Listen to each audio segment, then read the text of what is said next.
Welcome to this session of the Southeast Collaborative Online Conference. My name is Tiffany Hayes. I'm with the South Carolina State Library.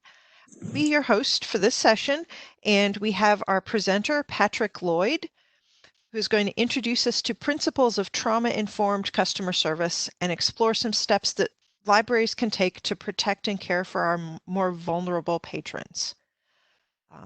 Patrick is the first library social worker in Texas and the only helping professional on the City of Georgetown staff. He's a member of the PLA Social Work Task Force and has presented at ALA, PLA, and the Texas Library Association conferences, as well as at state library-sponsored functions across the country.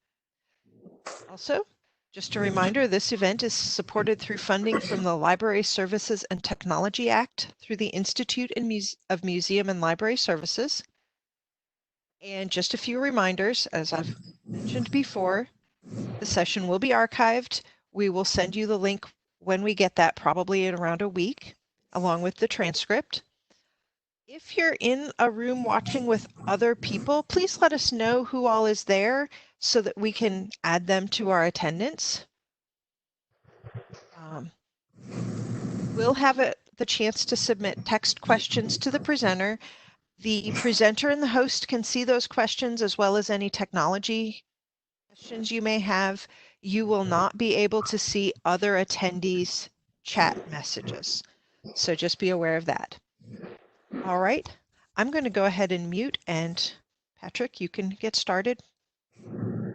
Thank you, Tiffany. And if you wouldn't mind at the end kind of helping me sort through questions.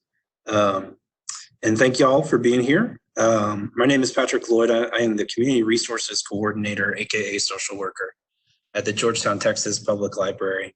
I've been doing this almost 3.5 years now. Georgetown is a small city of about 75,000 folks north of Austin, and we are a single branch system, which definitely has an influence on the way that I see my job, as I think you will see throughout this.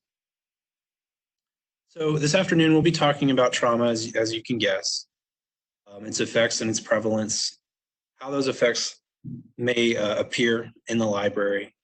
We'll also be talking about what I mean by vulnerable patron and protective factor, and why this is important for us, both from a customer service perspective and why the lens itself is important. I'm going to try to save time for Q&A, well, obviously, but to kind of back up to the lens metaphor, no one's going to leave this talk today, being able to say, I am now trauma informed or with a certificate or anything like that. I think that this kind of work isn't something that you can put on your wall or on your resume. It's like a lens. It helps us see clearly, right? It's not going to tell us how to interact with troubled patrons, what to say. It's not an if-then decision chart. It's more like a lens. And what I'm going to be talking about today, I like to think of like bifocals, right? It's two lenses, but they're kind of one and the same. They help us see in general, but they're useful in different scenarios. And so today we're going to be talking about both trauma, as you already know, and about protection and factor that our libraries represent and ourselves as individuals represent.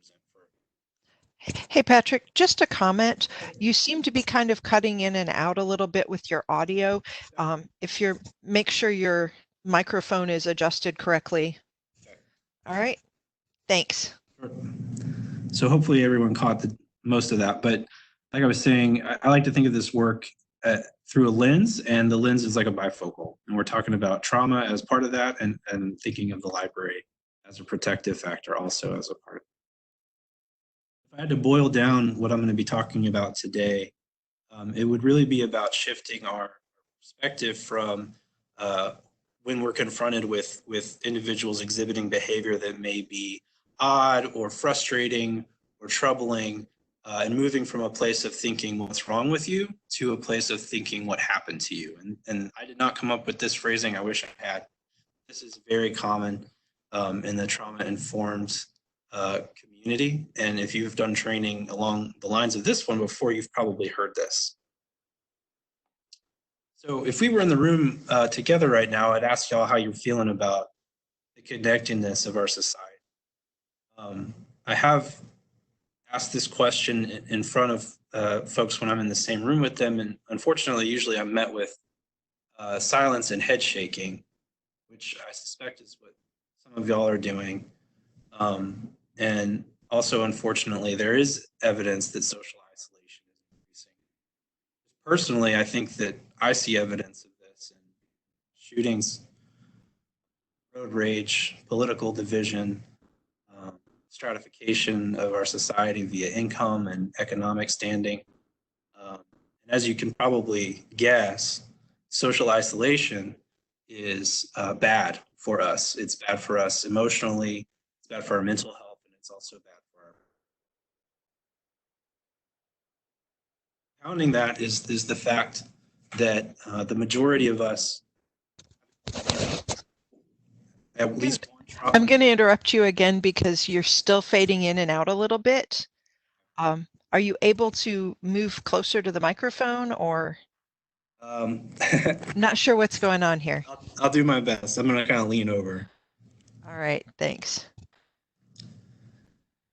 So compounding that, that isolation is the fact that most of us have experienced at least one trauma in our lives.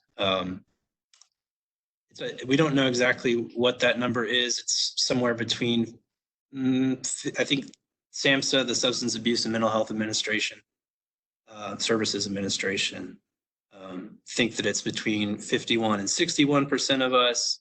Other studies say more like 2/3. From personal experience and having done questionnaires with folks, large groups of folks, I think that number is probably, unfortunately, much higher. But what do I mean by trauma? So this is the official definition. I'm going to give y'all a second to read that over.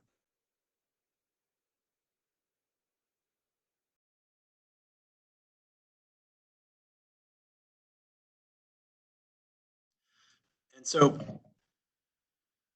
while I don't disagree with this by any means, I do think that it's a bit of an academic word salad. So let's break it down a little bit.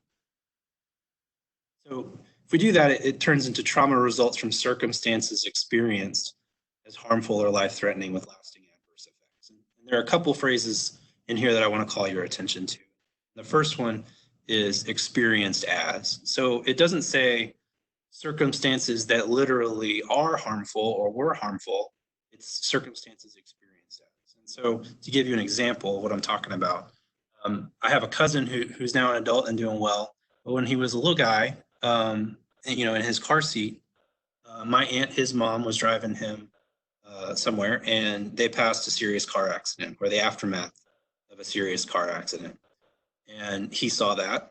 And in the following weeks, my cousin began exhibiting symptoms of what I believe to, now looking back with my training, believe were symptoms congruent with PTSD.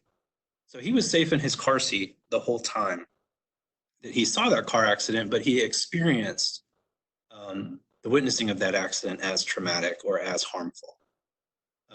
Another thing I want to point out here is the lasting adverse effects. These traumas are things that happen to most of us, and they seem to stick with us throughout our lives, unfortunately. And so, also important to note is that when we experience these traumatic things, they change our brain. And if we had more time, we could get into the biology of this.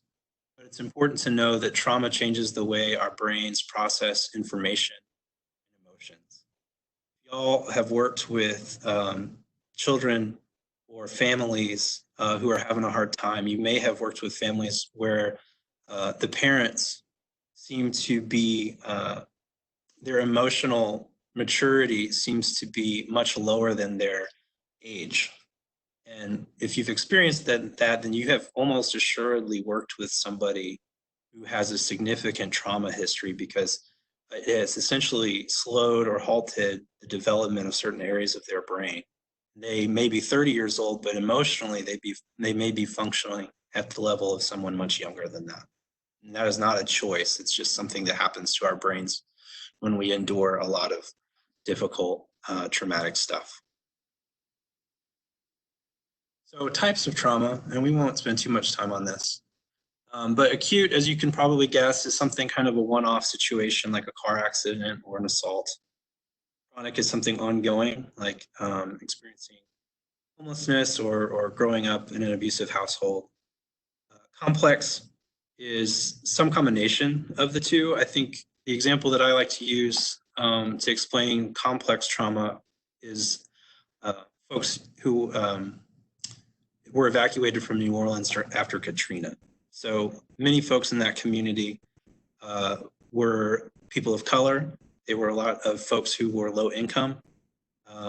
So they were probably already experiencing some level of trauma around that. Then you compound that with the acute trauma of the natural disaster. And then, of course, many folks, as we know, especially here in Texas, because a lot of folks from New Orleans came to live with us following Katrina, they became refugees in their own country. And so that is definitely an example of complex trauma. Historic trauma is, as you can see here, it's really about both what happened in the past to a group of people and what continues to happen. And for this, the example that comes to my mind are Native Americans. On the right here, you can see the teal areas. I know this is hard to see, but the teal areas are parts of the country where the poverty rate is over 20%. And the brown areas are reservations. And you can see that there's significant overlap there. If you know anything about reservations, they have very high rates of alcoholism, high rates of domestic violence and suicide. And I think that those are kind of distilled examples of historic trauma, sadly. So what happens in people's behavior when they experience these things? Again, keeping in mind that they're not choices. People's brains have been affected. So emotional dysregulation. With folks who are easily overwhelmed, you ask people for their library card and they don't have it, and they start digging through their bag and begin crying over what is a very small challenge. At the opposite end, you may find people that ask you to repeat things over and over without being able to really pay attention to what you're saying. Substance abuse, definitely something I think that most of us see in our libraries sometimes. Self-destructive behaviors like self-harm or folks who may pull out their own hair. Hypervigilance is something that, in my mind, is most closely associated with folks who have PTSD. That's when somebody is kind of constantly looking over their shoulder, thinking that there may be a threat around the corner. We see this a lot with combat vets. People who experience hypervigilance may also have a lot of pain in their bodies because they're tense. As you can imagine, if you're ever in a situation where you think that there may be a threat around every other corner, you'd probably have some pain in your neck or your back as well. Hypervigilant folks also tend to live kind of in the red area over here on the right in this bell curve. Sleep disturbances, definitely something I think we all see a lot of in our libraries. Folks who, through the trauma that they have endured, are enduring, and the fact that they may be sleeping in places that are just frankly hard to sleep, they're having trouble with their sleep. Somatization, that is when folks have a cough or a headache, or, for example, giving a talk like this one leads to butterflies, right? And so those are things that don't have organic causes. Like I don't have anything wrong with my stomach, even though I was feeling had some butterflies before I started talking with y'all. But some of our patrons will experience medical symptoms without organic cause. We have a patron here who is experiencing homelessness who occasionally will cough, so much so that we actually, our legal department had us unfortunately, we had to present him with an ultimatum of either being tested for tuberculosis or not coming to the library anymore because we were getting so many complaints about his coughing. And his tuberculosis test came back negative because I believe that his symptoms are somatic. They're not. There's nothing physically wrong with him. And cognitive challenges we see as well. So those come to mind when maybe you ask somebody their phone number and they just can't remember it. Or, for example, I will have phone conversations with folks who I have had phone conversations with before, and they don't remember them. And obviously, there are any number of circumstances that might play into that: substance abuse, aging, forgetfulness, that sort of thing. But I attribute a lot of that to those cognitive challenges that folks with significant trauma histories are experiencing.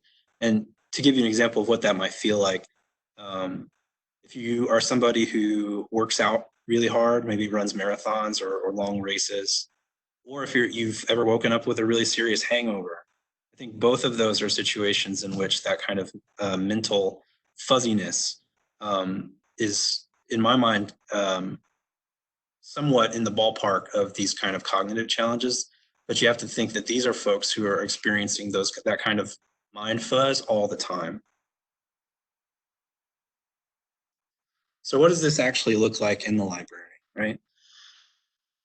As you can probably guess, that would be drinking or using drugs in the building, minor confrontations blowing up, or patrons fighting amongst themselves. And if we back up just a hair, if you think about the folks over here who may be living in the red, right? If you have 100 people in your library, you can probably guess, again, the majority of us have trauma histories. You can probably guess that a handful of folks are living in the red over here. What happens? Those folks have a disagreement. Somebody's in somebody else's, quote unquote, spot. And then all of a sudden, these kind of small confrontations blow up into something more serious. Patron sleeping, I think, is something we all deal with. Again, those medical symptoms or somatic, I think that it's always best to err on the side of assuming they're medical, just for safety's sake, but especially these days. But know that it is possible for folks who have experienced trauma to be demonstrating somatic symptoms. Folks who are alarmed when you walk up to them, I think we see this a lot. I think we don't have time to get into it today, unfortunately, but there are techniques to consider when you're approaching patrons. I think you should use them with all patrons, but particularly if you know somebody has a trauma history, as far as trying to approach them from the front, not surprise folks. Because again, think about hypervigilance. It's very easy to alarm somebody if they have a significant trauma history. And then, as we talked about with those cognitive challenges, folks who are confused when they're asked simple questions. So you may be thinking, what, that's all well and good, but why do I need to know this? And as I've already said, trauma is very common. And I think these statistics speak for themselves.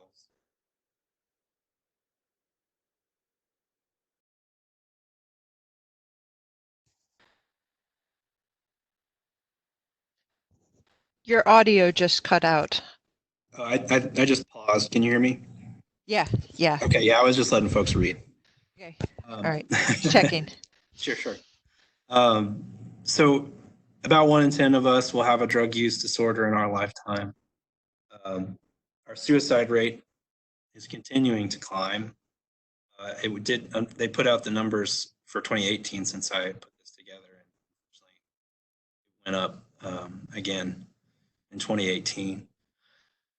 We're seeing increases in deaths due to what the media has been calling deaths of despair. So that's drug use, alcohol use, overeating, and that sort of thing. And as you can probably guess, that's folks, in my opinion, self-medicating, right? They're feeling isolated, they're feeling alone. And what do in that situation? We try and medicate the problem, and a lot of us will use drugs and alcohol or even food in those situations. I think the most troubling thing on here is this last bullet point at the bottom, as far as the mind-blowing, right? rise in deaths due to complications from pregnancy in the United States, that's hard to wrap my mind around. And I'm sure all of y'all are aware that in recent years, we're experiencing an explosion of deaths due to opioid overdoses. You can see over here on the right. I promise this is going to get more hopeful here in just a minute. One more thing is that, again, all of these kind of compound on one another, right? You have 100 people in your library, you can assume 100 patrons, you can assume that about 20 of those folks have a mental illness, and about 4 of those 20 have a serious mental illness. Serious meaning it's so bad that it's impacting the way that they want to live their life on a daily basis. Although any mental illness can really have that kind of negative effect on somebody's life, in my line of work in social work, typically we think of serious mental illness as things like major depression, schizophrenia, bipolar. But like I said, any mental illness, when it's severe enough, can qualify. A lot of our kids are experiencing mental health distress, and unfortunately, the majority of American adults with mental illness are not receiving any kind of treatment at all. And again, when you think about the number of folks who come through our doors in a given day, you start to get a feel for exactly how many of our patrons fall under this umbrella.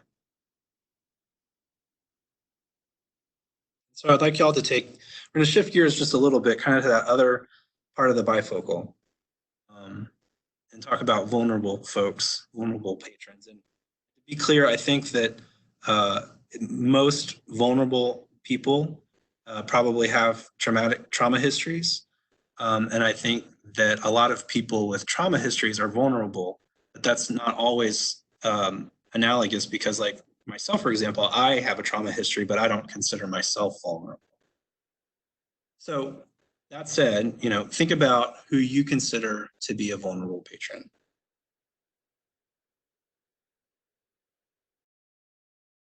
And you may be thinking of some of the graphics here on this list, and this is obviously not an exhaustive list, but folks with low socioeconomic status, older folks, particularly those who lack familial or social support. That's something that we see here in my community a lot, because we are an older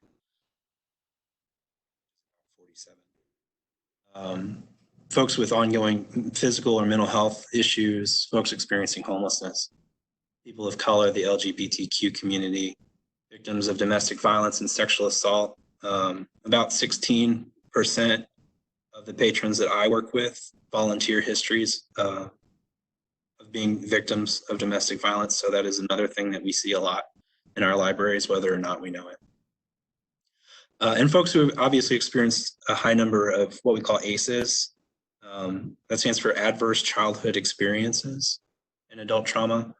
And so the ACEs study, if you're not familiar with it, I really encourage you to look it up. Again, we don't have time to go over it today, but it is kind of the gold standard for now in correlating difficult things happening to you in your childhood, traumas happening to you in childhood, and how those lead to more difficulty in adulthood. So folks who experienced a lot of trauma as kids are much more likely to experience health problems when they get older, miss work, abuse substances, all sorts of stuff like that.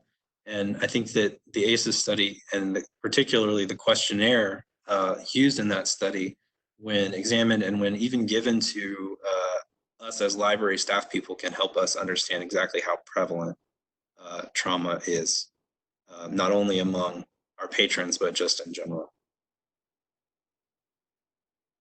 So this is my definition of vulnerable patrons. And that's just folks whose basic needs are not being met by the existing resources. And one group of folks who I did not list in that previous slide are kids or children, because children need adults, right, to take care of their basic needs. They can't expect them to be met in the community with a job, at the grocery store, with housing. They're kids, so they need adults.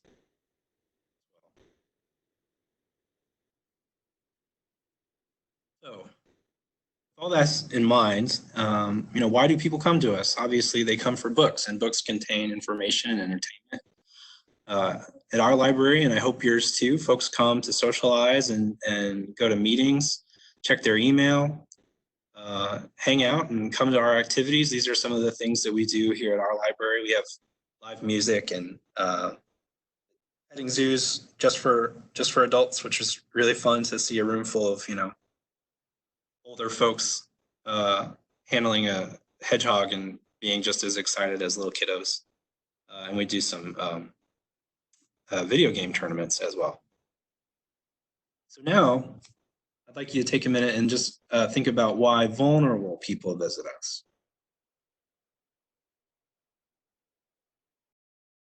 So you may be thinking of a few things, like especially in y'all's neck of the woods, like as in Texas, it gets hot in the summer, right?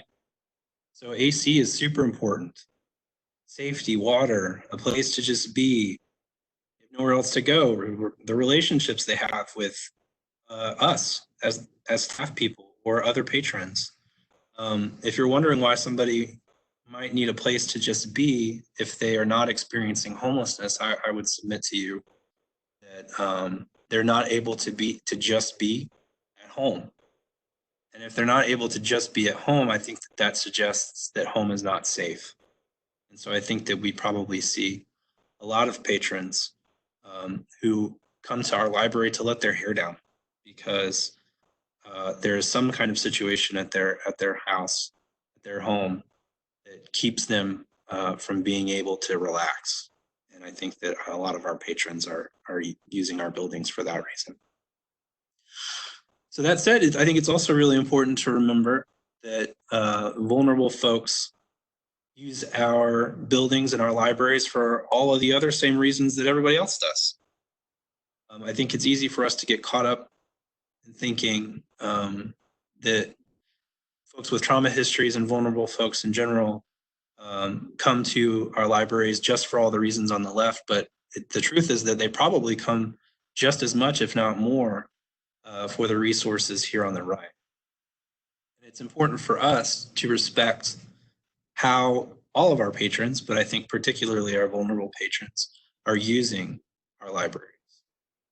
So people trust us. I think we know that anecdotally, and the Pew Research Center demonstrated that a few years ago. I think it's really important to remember that when working with vulnerable folks in particular, because we want them to keep coming back, and we're going to talk about exactly why here in just a second. And as you can tell, I think from the previous slide, I think it's also really important that we respect our patrons. I think all of us do that. We respect their right to privacy, their right to information and empowerment, and that applies to all of our patrons. I'll tell you a little story about trust. So we have a patron here who is kind of an ornery fella. He has been having a hard time for a long time. I met him really early when I started this job about 3 years ago, and we sat down and talked, and it was fine. And after that, we didn't really talk a whole lot for a couple of years. Said hello now and then. And then about a year ago, he came to me and said, "Can I talk to you?" And I said, "Sure."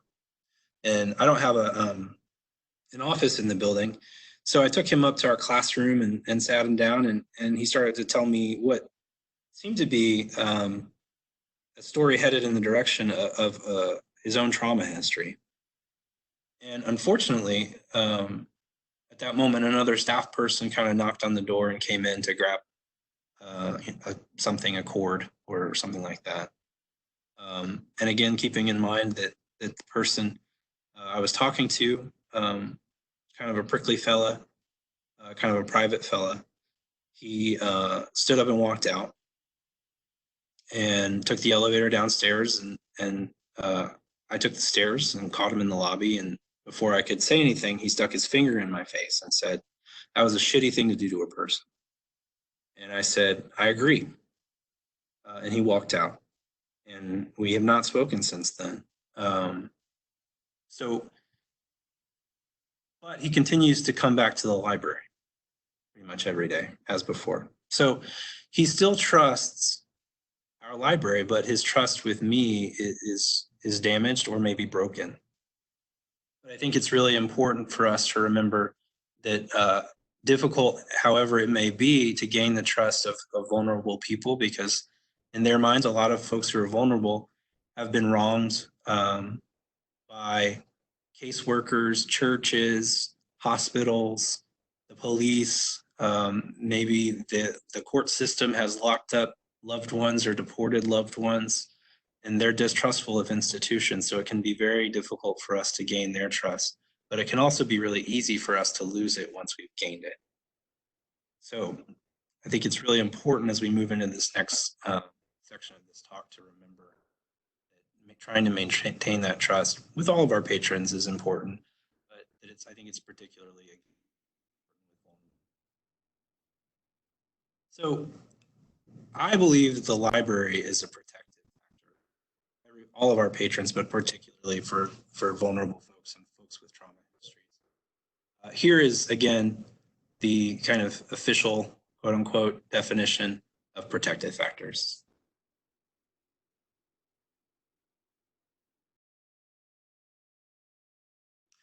And again, to boil this down a little bit, basically, protective factors are the tools, relationships, and resources in our lives that mitigate risk, hopefully, and help us bounce back from difficulty. So these are things like healthy food on the table, growing up in a two-parent household, professional and educational opportunities. These are the sports teams that kept you out of trouble when you were in high school. These are the friends who came over with a bottle of wine and a pizza when you lost a loved one. These are the things in our lives that help us bounce back from trauma or just stay out of it completely. So like I said, I think that the library is a protective factor. If y'all think back to psychology in high school or maybe college, this triangle on the right is Maslow's hierarchy of need. And if you're not familiar with Maslow's hierarchy of need, basically he said, he was a psychologist, I think in the early 1900s. But he basically says that in order for us to reach our full potential, we have to kind of move up this pyramid on the right. So at the bottom, as you can see, that starts with our very basic, most basic needs: food, water, warmth, rest. Those are all things that we provide in our libraries. Security and safety, we can check those off for the most part. Our libraries are safe places. Intimate relationships and friends. I think that our libraries, maybe, of course, we can't provide them ourselves, but I think that we are places where those kinds of relationships are facilitated and cultivated. Prestige and feelings of accomplishment. You know, I used to think that was kind of like, maybe we help people provide that if they're writing a paper or something like that. But then I was thinking, we do a lot of art shows on our walls at my library, and we have done art shows for many vulnerable people, for older adults. We've had an art show for a patron who had very significant mental health challenges. So I do think that there are opportunities for our libraries to provide those feelings of accomplishment. And self-actualization is a concept that I don't completely understand myself, but I think that we certainly get people pretty high up this pyramid. And so all of that is to say, when I'm working with folks, and again, the folks that I'm working with are people who are coming to a public library looking for social services assistance, right? So they're having a hard time. My first goal in considering whether or not to approach somebody, or how to approach them, or what questions to say, or how to listen, is this going to increase or decrease the likelihood that they come back tomorrow? Because in my community, if people decide that I'm nosy, or I'm embarrassing them, or they feel obligated to talk to me when they don't want to, again, keeping in mind that sometimes even people who might benefit from talking to a social worker are actually just here to check their email and have a cup of coffee. if they decide that I'm nosing in on that, they might not come back tomorrow. And I think that in my community, and like in probably many of yours, that's a problem. Uh, in the summertime, that puts folks in real physical danger. Generally, if for some reason my actions cause them not to come back as much as they were before, that's removing all of those resources that we talked about earlier. The AC, the water, the safety, a place to just be, internet access, and the relationships they have that they've built with us as library staff and with other patrons. As you can see here, I think in smaller communities, this is, exceptionally important. My community has no emergency shelter. Like I said, we are a single branch system. And so if somebody decides they don't want to talk to me anymore, there is no other library. This photo here is a small library in a town called Spicewood that I pass on my way to go camping. And I think you can just look at it and tell that I think it really kind of embodies what I'm talking about with this slide. So I think, as y'all know, excuse me, our libraries are one of the only places where everybody can come and come together. Been giving versions of this talk for some time and have asked a lot of people, what else does this? What other places do this? And I think parks accomplish this. And that's about as far as I've gotten is libraries and parks. They're free. Everyone is welcome. They're places where people experiencing homelessness come, very rich people come.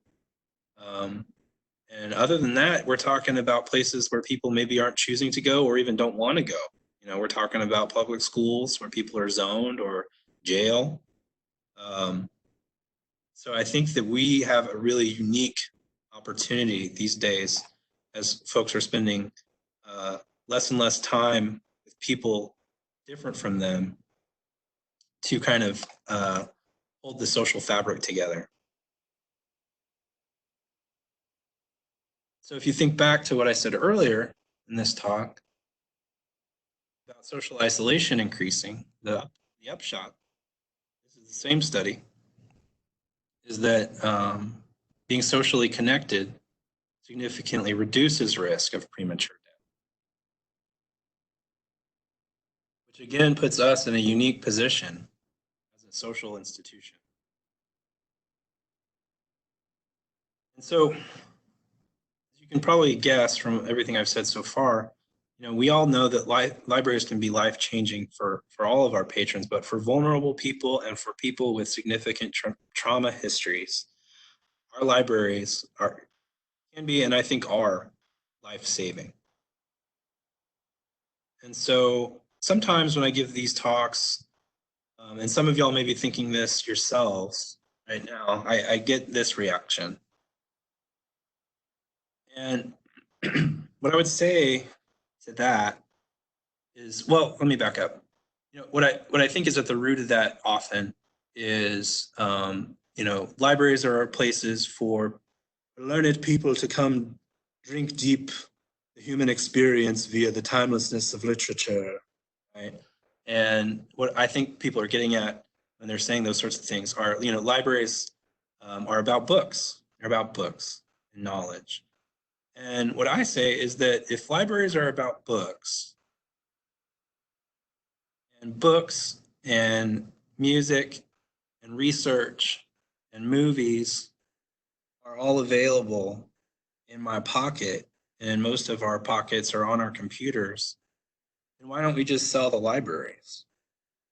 We can save a lot of money from the taxpayers, sell the land.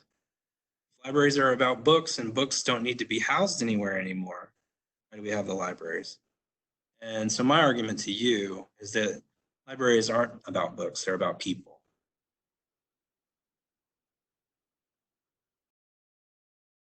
In that vein, we see a lot of folks who are having a hard time. I think that there's a good-hearted response from most folks to meet the needs of people when they are in need. But what I will tell you from working with very, very many vulnerable people, people with significant trauma histories, is that not all the time, but most of the time, what people need someone more than they need something. Let me tell you another story. So, another patron, having a hard time for a long time recently, came to one of our staff who, she's a hugger, and mentioned to our staff person that it was his birthday, and our staff person said, "Oh my God, happy birthday!" and gave this patron a hug, right? And something that I think most of us would do for another person. And a couple days later, that patron came back to the library and found that staff person and gave her a thank you card for having wished him a happy birthday. And so I would ask you to consider the circumstance. Well, first of all, I would ask if you have ever given someone a thank you card for wishing you a happy birthday. And I have yet to meet anybody else who has done that. So I would ask you to consider the circumstances of someone's life where they felt compelled to give a thank you card to someone for wishing them a happy birthday. I think that speaks to the fact that people often need someone more than they need something.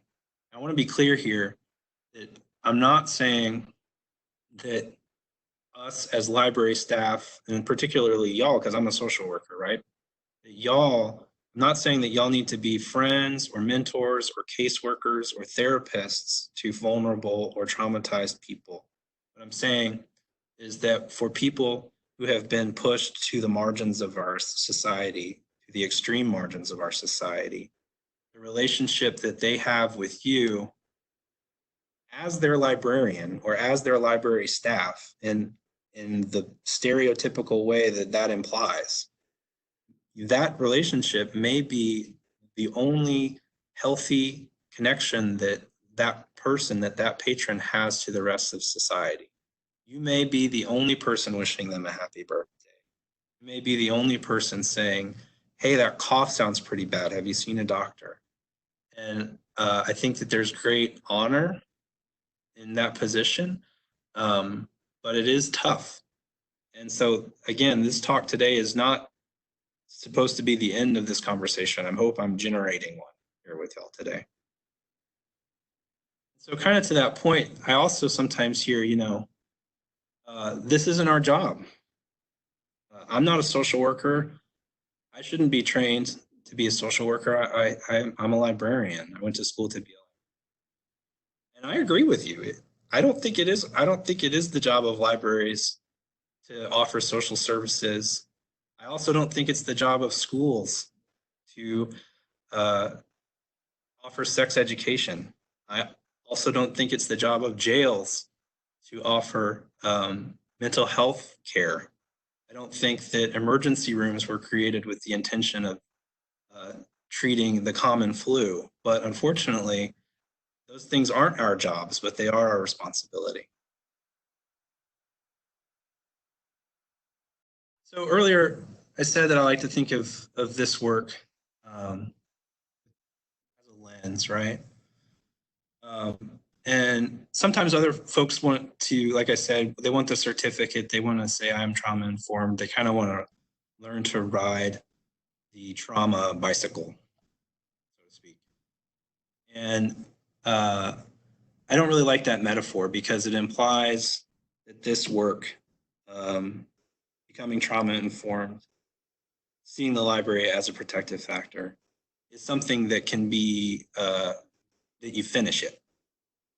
If y'all have ever done any work in cultural competence or cultural humility, then you know that those are also areas in which you're never really done. And in fact, if you think you're done, that's probably a dangerous place to be. I really like to think of this stuff more like for a few reasons. Gardening, anybody can do it, just about anybody can do it. Takes a long time.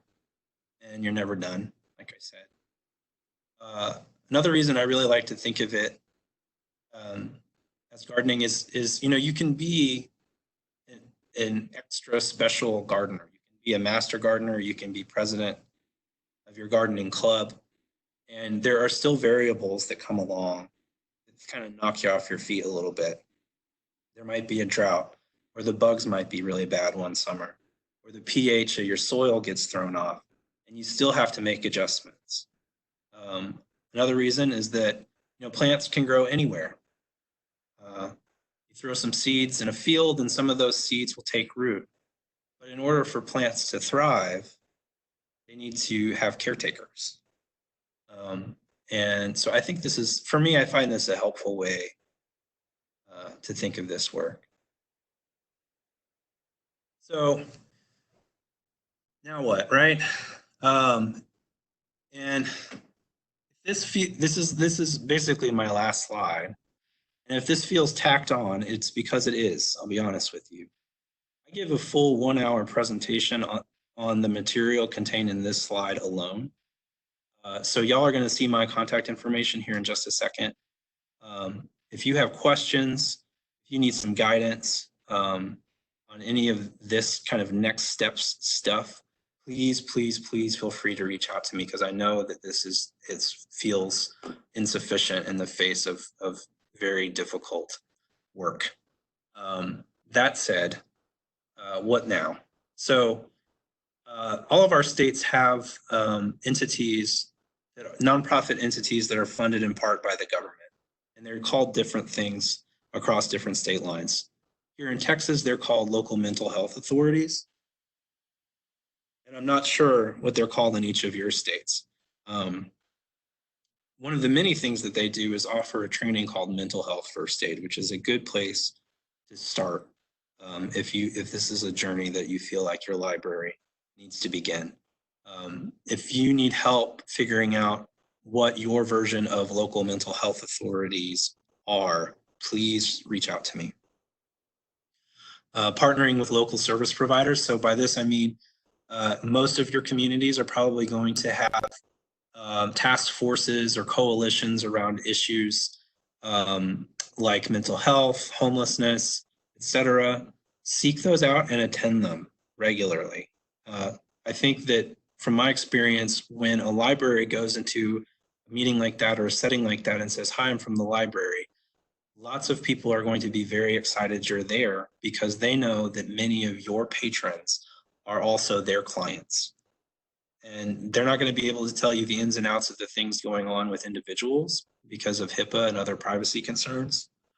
But they are going to be able to help you, and you're going to be able to help them understand the needs of the clients that they serve, the patrons that we serve, and how those demographics and target audiences overlap. A lot of you have probably heard of Narcan. Narcan is an anti-opioid overdose medication. This links, and I believe there's a link on the event page for this webinar. Or maybe I'm getting my webinars confused. Anyhow, we'll get it to you one way or another. This is a video on how to use Narcan.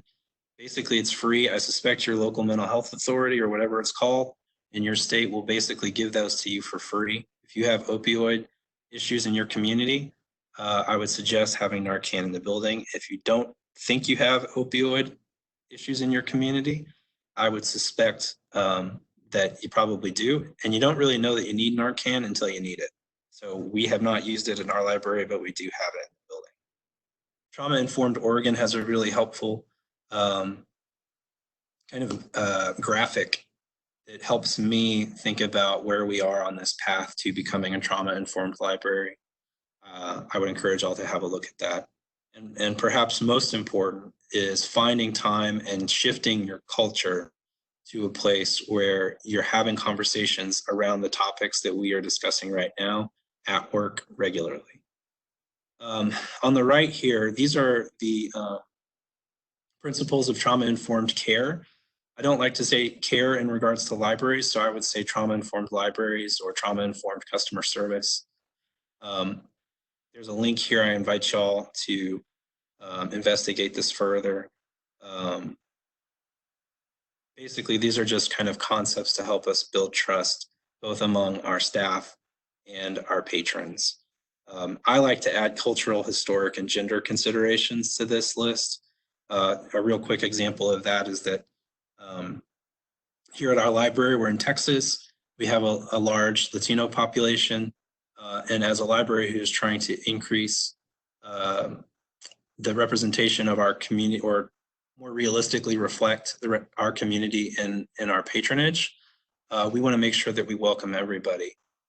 The Texas Rangers are a popular topic in historical fiction, but in reality, the Texas Rangers have a long history of violence against people of Mexican descent along the Texas-Mexico border. So something that we need to consider as a library who's striving to be trauma informed is that if we were to invite an author who was writing novels, historical fiction on the Texas Rangers, that would not be trauma informed, because that's not paying attention to the historic trauma of the Latino community here in Georgetown. So, gosh, I know that's a really fast way to wrap up this big talk, but I do want to leave y'all time for questions.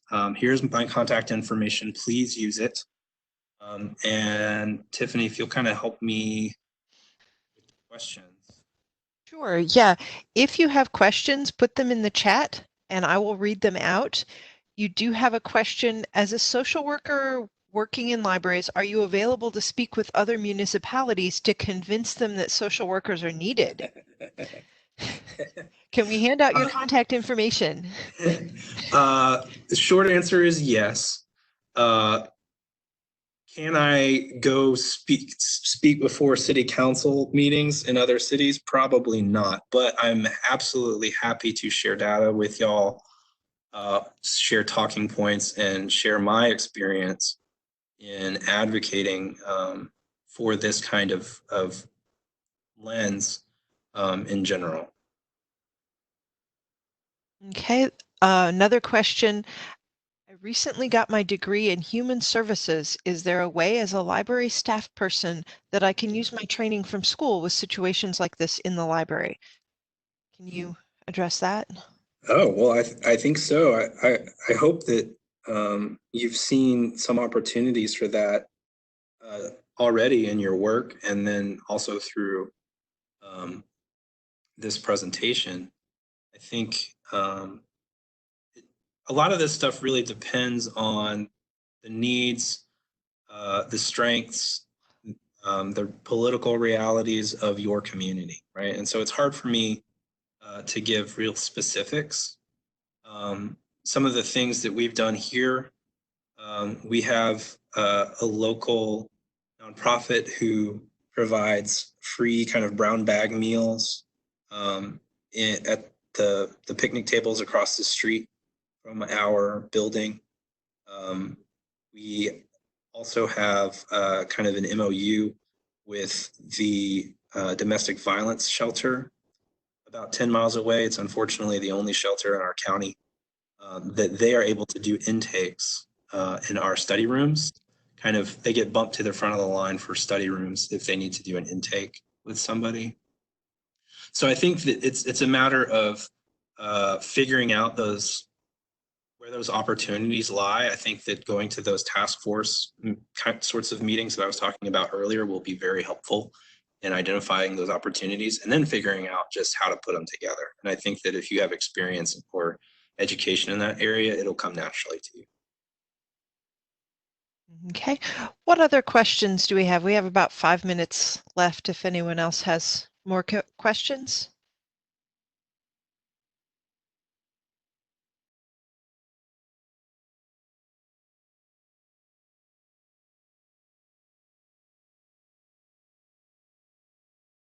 Give them a minute to type Sure. if they need to.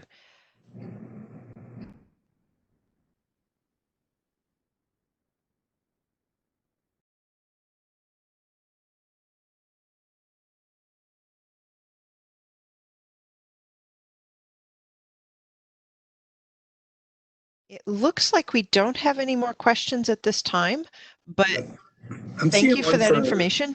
Sorry, go ahead. Wait, Yeah, I'm wait, seeing hey, one. Okay. Sorry. Sorry, this is Cindy. I jumped on as a host. I do have these are coming in in just a second. Two quick questions. Any suggestions for getting library boards to hire social workers, librarians, and then any suggestions for library support for Alcohol Awareness Month to library customers? I know two different questions, but I'm going to jump off. Sure. So as far as convincing whatever the powers that be may actually be, city council, county commissioner, library boards, I think that first and foremost, I would say try to begin counting the number of times that you have discussions with patrons when they have questions whose answers lie outside your walls. And so I'm talking about questions about housing, attorneys, Medicaid, domestic violence, this sort of stuff. This is, again, something that I track with a really simple web-based tool, which I'm absolutely happy to show to you if you're interested, because I think that as libraries, people know that we're not going out into the community is coming to us. And so if we're saying, hey, we're the library, and yet we're having 150 conversations a month about financial assistance and Medicaid, going to that board or that council or what have you can be a powerful tool. But it's not that simple. It's not that simple. I'll say that if you can start out by grant funding it, that seems to really help soften the blow. You can say, well, it's going to be free for 3 years. That's how my position was created. That's how this position was created in Denver and a lot of other places. I think that seems to help. As far as alcohol awareness, I don't know. I'll be honest with you. I think that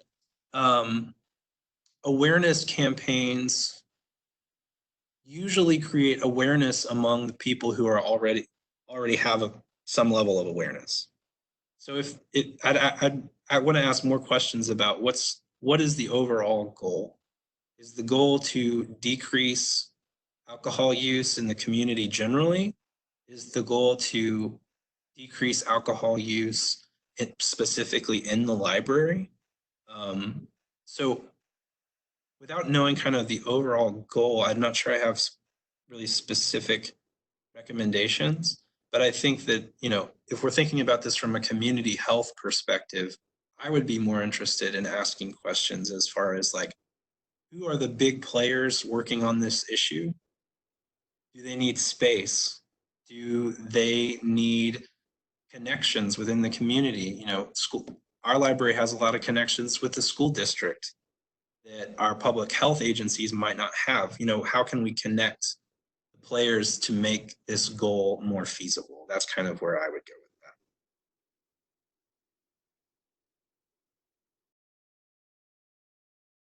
Any other questions? We are right at 4 o'clock, so we will go ahead and conclude. Thank you very much, Patrick. That was informative. We will be posting the recording and we'll send everyone a link to that. If you have any further questions, just let us know. We'll also be sending out the evaluation survey in your email pretty shortly here, so take a look for that. Thank you for attending. Have a great afternoon.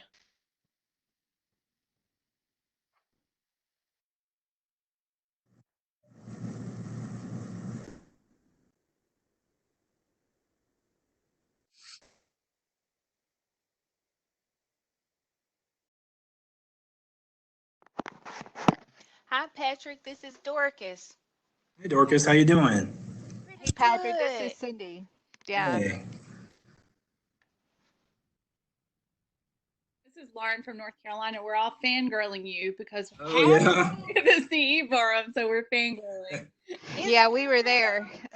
This is Cindy. Your presentation, you warned us. So I had to walk out a couple of times. It was just Really? like, man, I tell you, it just, you just that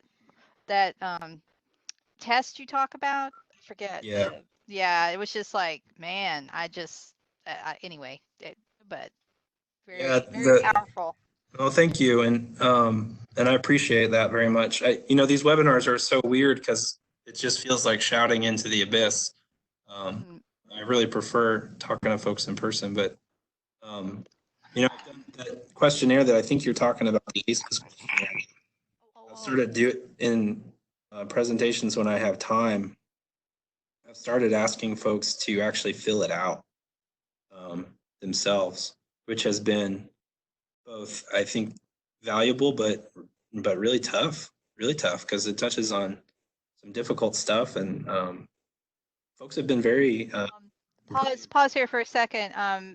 Tiffany, you need to turn off the recording. I don't have control of that. It's not giving me that option. Whoever else is logged on as Georgia Sorry. Libraries, can someone do